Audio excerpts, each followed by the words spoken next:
Shalom, selamat pagi. Kita bersyukur kepada Tuhan kalau Tuhan sudah memberikan kesempatan kepada kita untuk boleh beristirahat semalam yang lalu.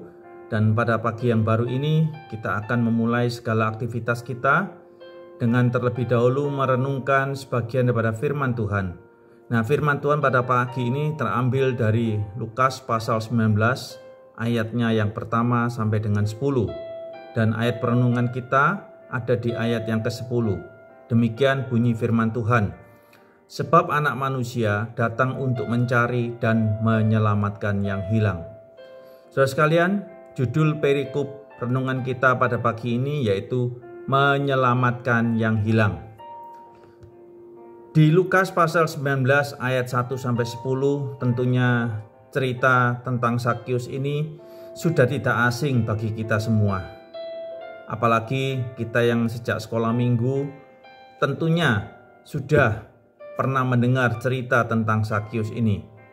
Zakius adalah seorang kepala pemungut cukai. Dia adalah seorang yang sangat kaya. Saudara sekalian, seorang pemungut cukai pada waktu itu sangat dibenci oleh bangsa Yahudi. Mengapa? Karena seorang pemungut cukai dia adalah bekerja pada pemerintah Romawi pada waktu itu dan juga penjajah. Dan yang lebih menjengkelkan bagi orang Yahudi pada waktu itu adalah mereka menarik pajak lebih daripada yang sudah ditentukan. Bahkan mereka memeras pajak daripada orang-orang Yahudi tersebut. Nah, saudara sekalian, pada perikop di Lukas 19 ayat 1 sampai 10 ini ada sesuatu yang menarik yang ingin Tuhan Yesus ajarkan pada orang-orang atau pada kita. Di perikop 19 ini, Lukas 19 ini, Tuhan Yesus membandingkan antara Zakius dengan orang-orang yang ada pada waktu itu. Kita tahu di perikop tersebut bahwa orang-orang itu bersungut-sungut karena Yesus menumpang di rumah seorang yang berdosa. Meskipun Zakius sudah menegaskan untuk berubah dan mengembalikan apa yang pernah diambilnya, hal tersebut tidak mengubah pandangan orang-orang bahwa Yesus seharusnya tidak bersama-sama dengan Zakius. Yesus menjawab dengan sebuah penegasan bahwa keselamatan terjadi di rumah tersebut bukan karena mereka percaya kepadanya, bukan karena usaha mereka, tetapi Allah sendiri yang mencari orang-orang berdosa. Siapakah orang-orang berdosa itu? Bukan hanya Zakius, tetapi semua orang yang ada di sana adalah orang-orang yang berdosa.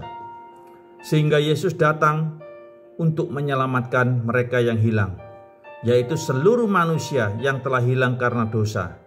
Dan tugas Yesus adalah menyelamatkan dan menjalankan rencana dan rancangan daripada Allah. Orang-orang yang bersungut-sungut pada waktu itu adalah orang-orang yang tidak menyadari bahwa kedatangan Yesus untuk mencari diri mereka juga yang sesungguhnya juga terhilang, bukan hanya Zakius. Saudara sekalian, dari bagian perikop ini kita belajar untuk tidak seperti orang-orang tersebut yang bersungut-sungut ketika ada orang lain yang dianggap lebih buruk datang dan menerima Tuhan Yesus dalam hidupnya. Seringkali kita merasa kita jauh lebih baik dan lebih benar daripada orang lain. Namun perkataan Tuhan Yesus kembali mengingatkan kita bahwa kita semua adalah manusia yang terhilang dan manusia yang berdosa. Datanglah kepada Tuhan dan terimalah seseorang akan yang lain sebagai manusia yang sama-sama berdosa, sehingga ketika ada orang yang berbalik dan kembali kepada Tuhan, maka sukacita kita akan melimpah di dalam Tuhan. Kiranya firman Tuhan pagi ini boleh menguatkan kita, memberikan kita kesegaran, dan kiranya firman Tuhan ini juga memberkati kita. Selamat beraktivitas, Tuhan Yesus memberkati.